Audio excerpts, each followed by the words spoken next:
అంటే దేవుడు వారికి ముందుగా అద్భుతం చేస్తున్నాడు. ఎర్ర సముద్రాన్ని చీల్చి పాయలు చేసి వారు నడిపించాలన్న ప్రణాళిక దేవునికి ఉంది. దేవుడు ముందు ఎలాగో అద్భుతం చేస్తున్నాడు, వెనుక సైతం ఫరో వారి మీద పడకుండునట్లుగా దేవుడు ఒక అద్భుతాన్ని చేశాడు.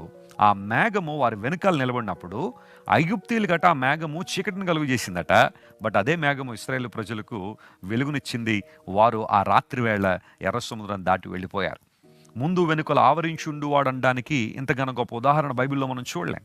దేవుడు నీ పట్ల ఉన్నతమైన ప్రణాళికలు కలిగి ఉన్నాడు. బహుశా నీవు కూడా శత్రువుల చేత తరమబడుతున్నావేమో.